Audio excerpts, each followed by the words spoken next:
Hey, Zorro's scared. You're okay. There's a chicken.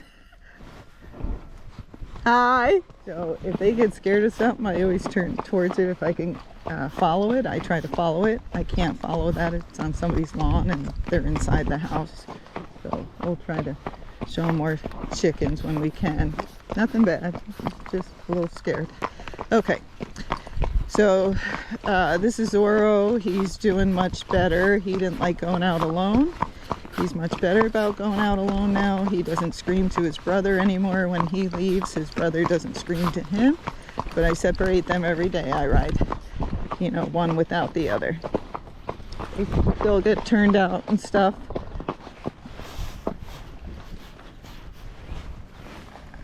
They still get turned out with each other, and they get to play around. And but they get separated every day, so they're not as dependent on each other. And then of course they've been here longer, so they understand, you know, get to go out, get cookies, they get to graze, they meet another horse maybe, and it's all good and they're not gonna die. So now they're comfortable with it. Okay, so today what we're going to talk about is a little bit more of neck reining, because we wanted to teach him to neck rein. Now he has learned to neck rein. It's not perfect yet. It's pretty good. The hardest part is when you're neck reining, again, is can you keep them in gait? So in time they will, but first they gotta be able to hold their gait on a looser rein. He doesn't do that great yet, so I usually have to keep some contact just to keep him in the same speed. And remember what the same speed is? That's your tempo.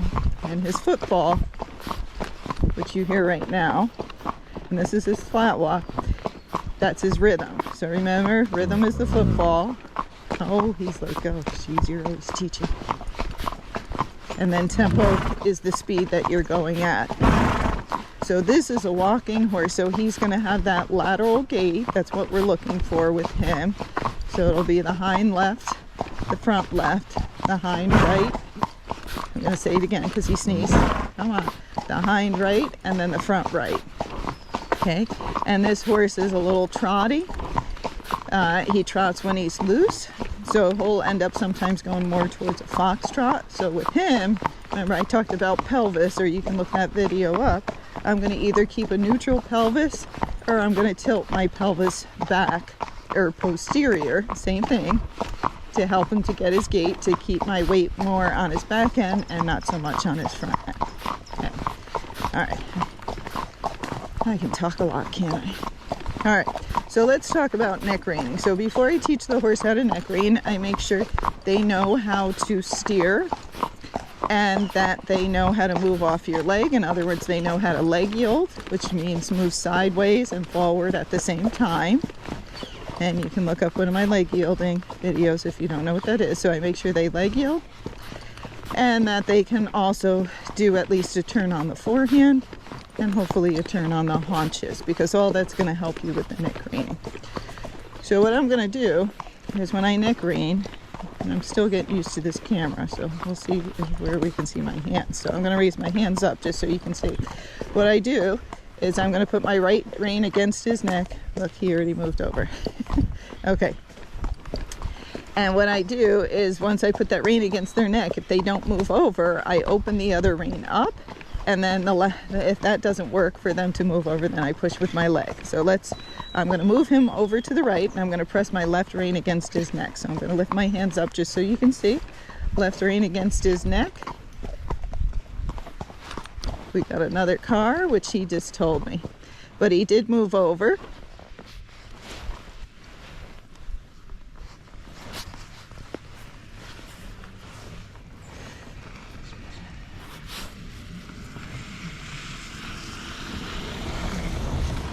Everyone, most of the people go nice and slow here, which is great.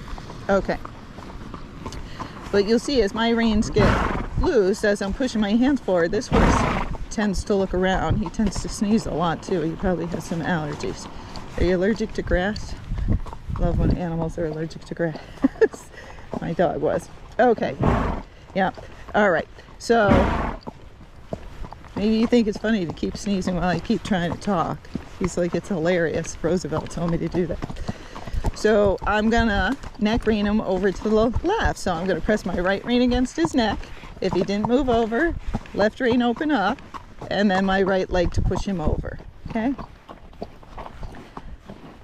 But this is the part, a lot of these horses are very looky. They're not straight like the quarter horses, so they can look around and still move their legs a different direction than you're going.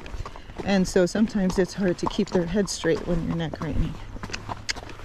Okay, so I'm gonna go over to the right now. So left rein against his neck, right rein open, and then my left leg to push him over, okay? So that's how I taught him to do it. Let's go a little faster because then he won't be looking around so much. If you don't know it, oops, he tends to jump a little bit too fast. But if you don't know it, if you go too slow with these horses, they tend to fall asleep and they look around more. And that causes them to trip and sometimes fall down. So you want to make sure you walk with enough energy. You don't have to do it the whole time, but once in a while you got to pick up your speed, which again is your tempo, and get them walking out a little bit so they start paying attention. If you walk slow the whole time, again, because you're scared, it can scare you more because these horses can get pretty trippy. Okay, now we got a FedEx truck coming.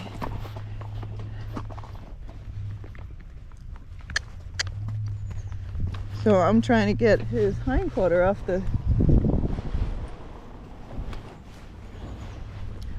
the trail. He keeps backing up. And so that way he doesn't kick out at the truck or anything like that. And we got lots of room. Good boy. When the FedEx trucks used to come by, he used to get scared. Oh, it's UPS, excuse me. Okay, so that way, if you know how to do a turn on the forehand, you can get your horse's hindquarter off the trail to help things to pass you, and that way you're looking at the object, it's not coming up behind you, which would make your horse run forward if he got scared. Okay, so now let's try to neck rein. Okay, so he's like, oh, what? But see how he's looking around now? So I don't have the same control. Now he's looking up in those trees, so I'm neck reining. There he goes pretty good.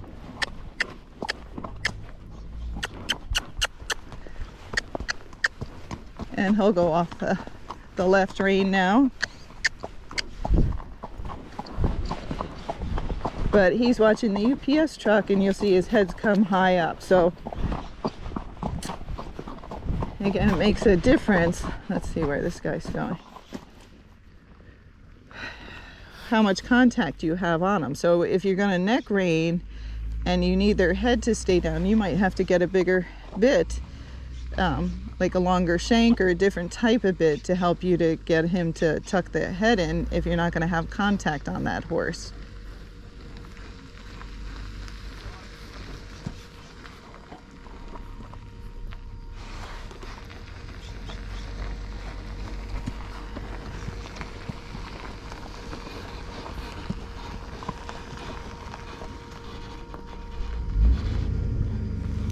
And you're being very patient, Zorro. What the heck?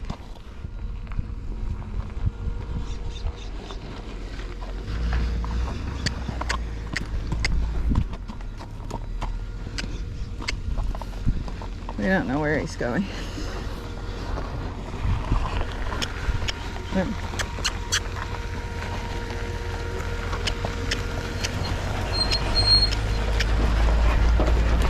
See, so you never know. Brakes screeching right by you. Now something slammed on the truck.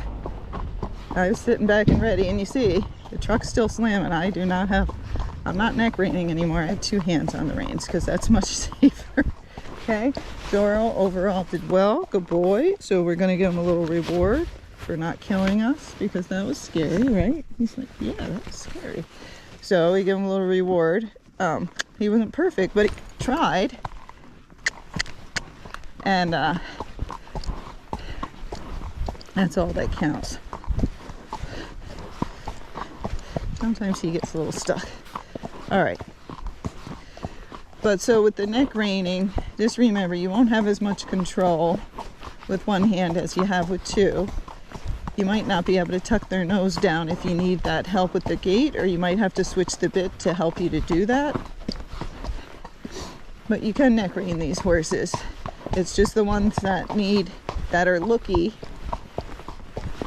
or the ones that don't gait great. You got to make sure they can do it with two reins well first before you start trying to go to one rein.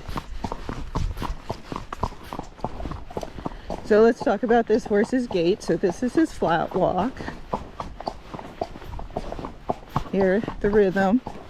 1, 2, 3, 4. 1, 2, 3, 4. Now listen and see if I can keep the same tempo, or if I'm keeping the same speed, because he's looking around. See, it's slowed down. It's hard.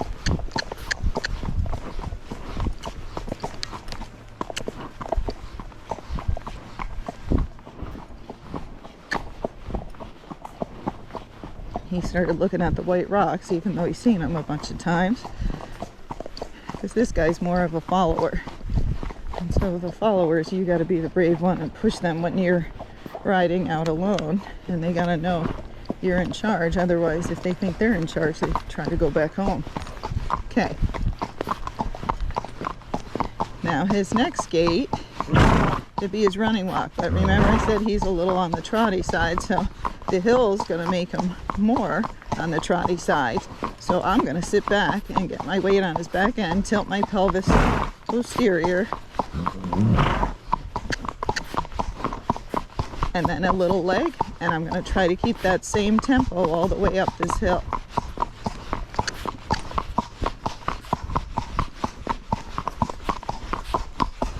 One, two, three.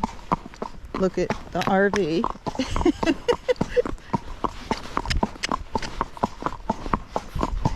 1, 2, 3, 4. 1, 2, 3, 4.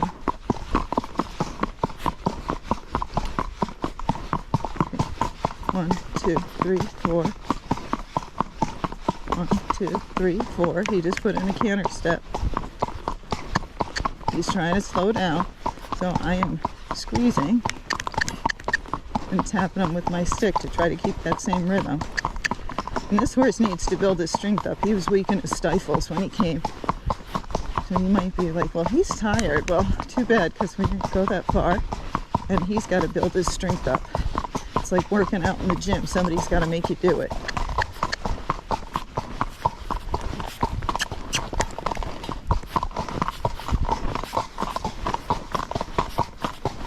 One, two, three, four. But every once in a while, you'll see he knows how to canter. He tries to put in a canter step. Like, can I do that? Because that's easier. So he just jumped forward and he just foxtrotted a little bit.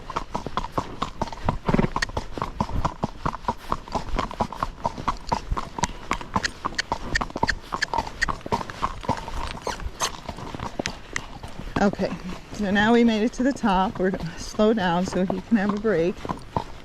And this horse, he's very pretty. Everybody likes how he looks. His endurance is okay. It's not the best. And he's a little bit on the slower side. You wouldn't know that unless you rode with other walking horses that are faster. So he would rather kind of mosey along if he could. So me practicing his gait and making him hold it so he can get better at it is a little bit of work for me. I gotta keep him going. Okay, so your horse might be like that too, and you might get tired, but don't give up. You just, carry a stick, get after your horse, and, and then come back to a walk on your terms, not on theirs. And over time, they'll get stronger and more forward. So remember, Roosevelt, his brother, didn't look at anything. This guy likes to look at everything. So he sees the the electric guy coming down on his vest. And he doesn't do anything bad, but he is a lookier horse and a little bit spookier than Roosevelt. Okay. Oh, what else? I wanted to tell you that he, does have a little bit of a stubborn streak. he is a little bit lazy at times, and if he doesn't want to go, sometimes he will kick out. So you just got to know if you're trying to take him out by yourself or something like that, to sit back, and if he kicks out, just whack him with your stick, or give him a little kick.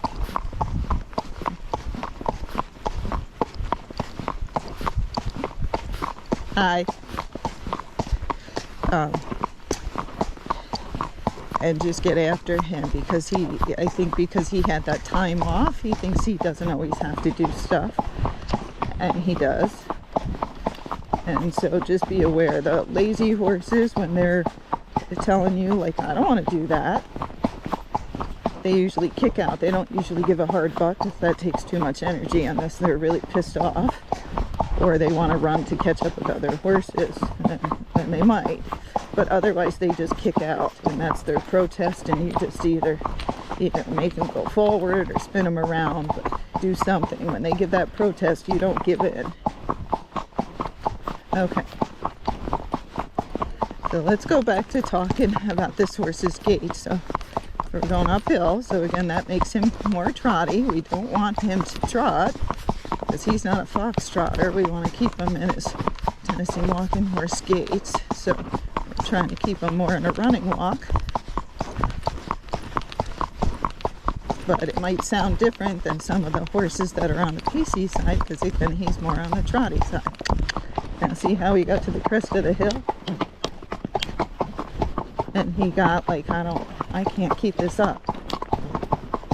Oh yeah, you can.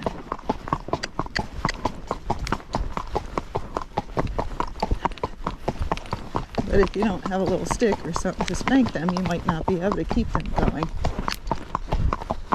So have something to reinforce your legs so they don't ignore you. Otherwise you can't. If you can't get any forward, you can't get their gait better. So I'm going to make it to the top of this hill before I let him walk.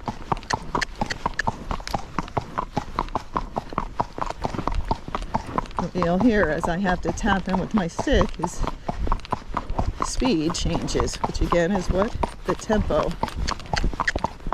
So if you ever hear those words, it doesn't matter if you use them or not, just so you know what they mean. Okay, so now we're going to let him trail walk and relax. Hope a truck or something's coming. Guess it's the UPS again.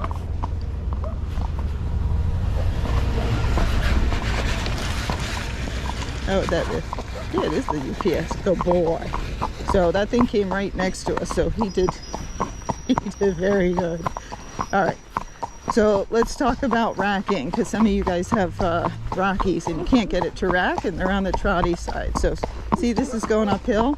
So I'm going to sit back, tilt my pelvis back, pick his head up. You can raise your hands up a little bit. I don't know if you can see my hands, but I'm raising them up. Now I'm going to pick up speed.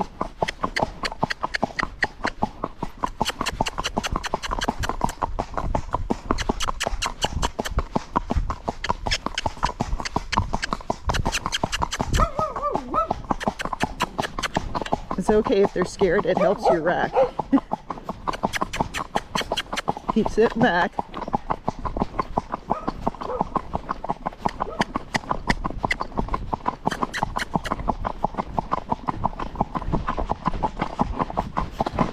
Good boy.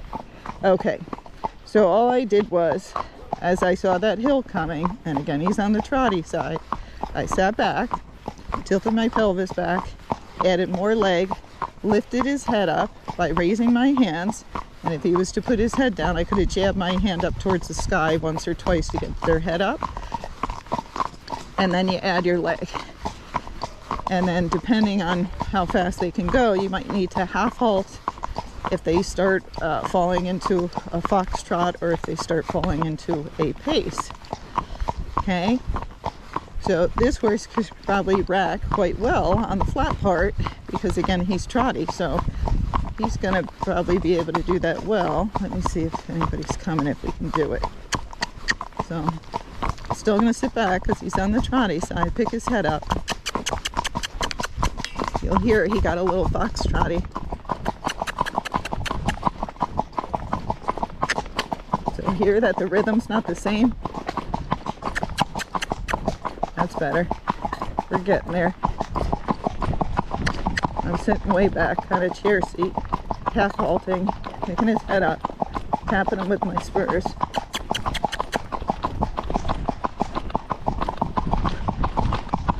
Good boy.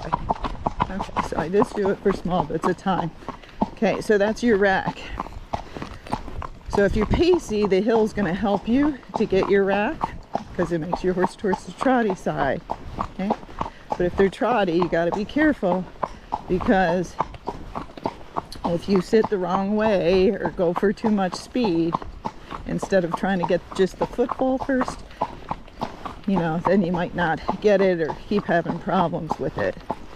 But then the horse also knows the signals, and then over time, as they get better, then you can start where they can just rack and you don't have to lift their head up or invert their back so much. But in the beginning, until you understand how to get it and the horse understands what to do, you usually do.